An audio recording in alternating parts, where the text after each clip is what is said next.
about Carson Wentz, who has struggled big time this season, but on Sunday, he might have a legit excuse. The Eagles are coming into their matchup on the road with the Niners seriously injured. Former practice squad player Greg Ward is now Philly's top wide receiver. If that wasn't enough, one of Wentz's top targets, tight end Dallas Goedert, is on the IR. Acho, should Carson Wentz get a pass this weekend because of the Eagles' injuries? Man, again, he should. But I'm not making an excuse. I'm giving you an explanation. Oh. Track with me, Marcellus. The biggest problem in Carson Wentz's career, his perception, is actually how good he was last year. Really? Carson Wentz, first quarterback in NFL history to throw for 4,000 yards with no 500-yard receivers. And so what that did was that told Howie Roseman, the GM, Jeffrey Lurie, the owner, and you, me, the fans, the analysts, that, oh, this is easy. Because Carson made it look easy. Oh, we made the playoffs without Alshon? We made the playoffs with an aging Deshaun Jackson?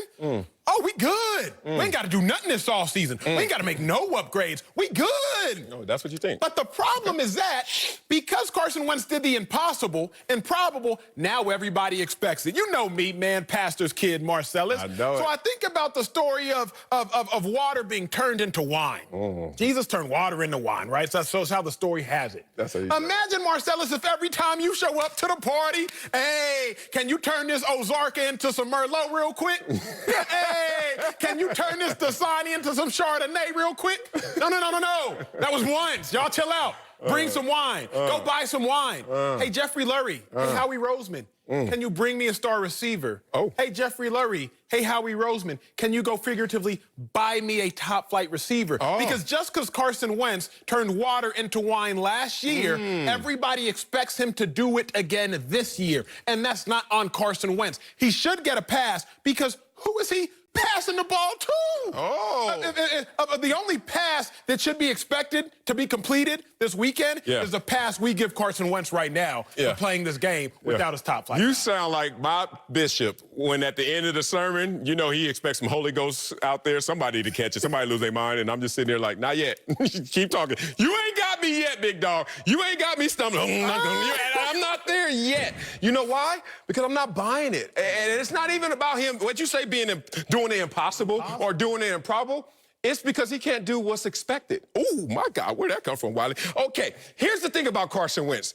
Injuries, whether it's others or injuries by himself in his own body, his own fragility. That's the issue with Carson Wentz, and it's contagious, it's cancerous, it has spread throughout this locker room. But I will not let it spread upstairs to this organization. How dare you think that they were paralyzed because they saw Carson Wentz last year, last 4 games, win them, undefeated, scored 37 and 34. Well, like you said, guys off the streets. Off the streets. But you know what? That's not an excuse in the NFL or a reason in the NFL. One, because you were able to overcome that adversity.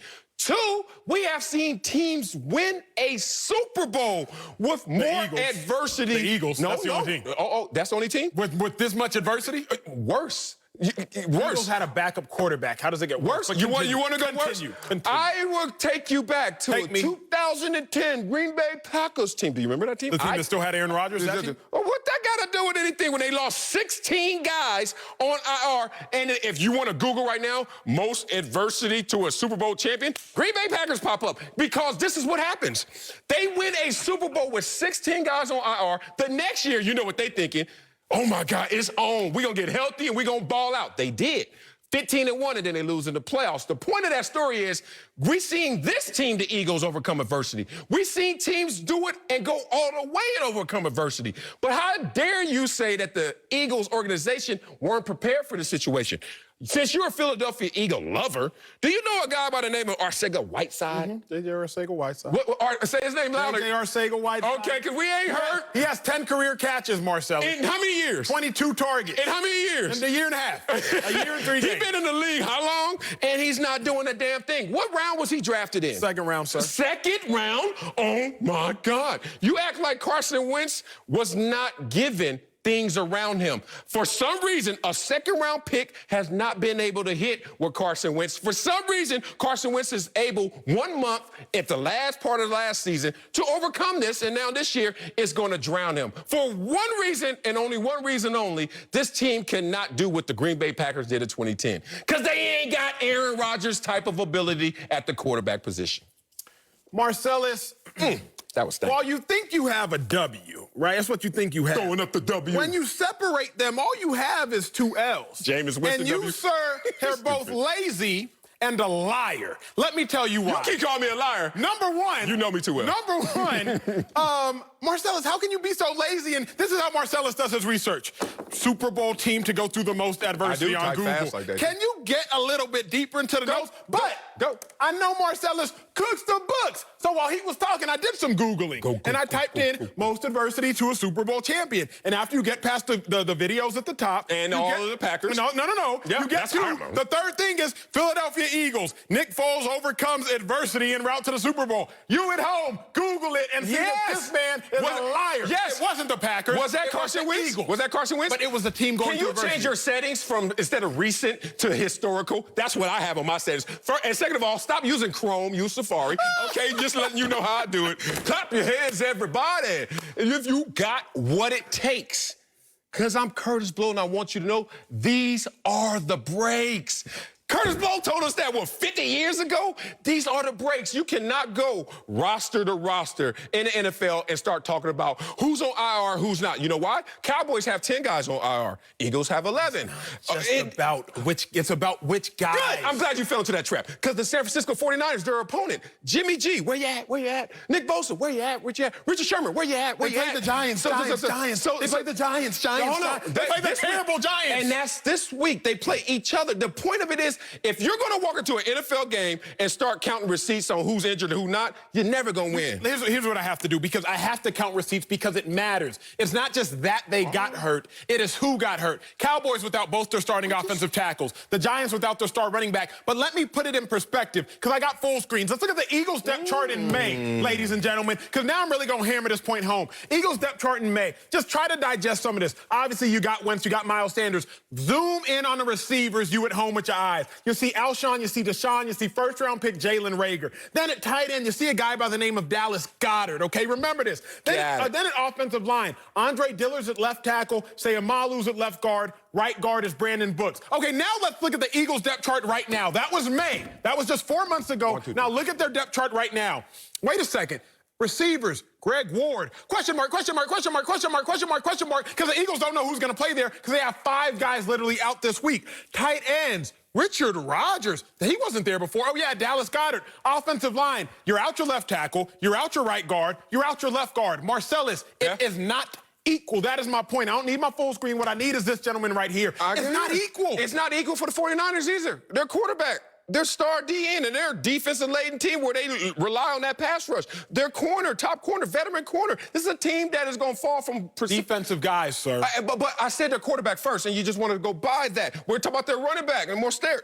The point of this is Is that how you say that? Everybody out there has issues, Acho. You want to highlight their issues, and then here's the worst part about it. Everyone's dealing with injuries, but you want to say ours are worse, even though the Cowboys have 10 guys. And then you look at the 49ers, they have 6 guys on IR. But here's the worst part.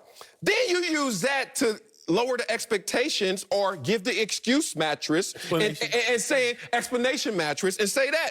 When I remember Tom Brady, year after year, finding who knows who and making him a household name. That was the thing. But he did that last year. That's my point. That's my point. Did that. But I said Tom Brady did it year after year. Aaron Rodgers has done it before. All I'm saying is, Carson Wentz, you making that type of money, you got to have that type of special sauce, and we don't see it. But here's the biggest condemnation that you, Marcellus, are putting on Carson Wentz is this. Hey, Carson Wentz, the impossible that you just did last year, hey, do that again. That's not impossible. But nearly the first quarterback in NFL history, 4,000 yards, no 500-yard receivers. Now, let me say this, because let me address you made a great point. The Niners are down a couple defensive guys. The Cowboys are down guys. And quarterback. But here's the thing. If the Niners were losing games, we'd be like, man, head coaching problem. The issue at hand for Carson is this. He's losing his help. If the Eagles were down all their defensive guys, that has nothing to do with Wentz. The problem is Wentz's help is gone. The only receiver this week is Greg Ward. He was a starting quarterback at the University of Houston. That is who Greg Ward is. He was not brought up to be an NFL receiver. He wasn't even brought up to be a receiver. The dude has been a receiver for 2 years of his life. Oh, my God. So hold on. When I see Jimmy G gone, I see Deebo Samuel gone, I see Mostert that was going in and out. I saw Jordan Reed in and out the lineup. It's nothing. No one cares. That doesn't leave the building in terms of concern. But you want to make it something that we're sitting up here and our heart's supposed to be out for Carson Wentz. Hell no. When you keep bringing up that quarterback in college, Greg Ward, who turned into a pro receiver. Oh, how dare you? How can you convert him? Oh, I have to throw to a former quarterback. Tom Brady made Julian Edelman a borderline Hall of Famer as a former collegiate quarterback. Acho, I'm just letting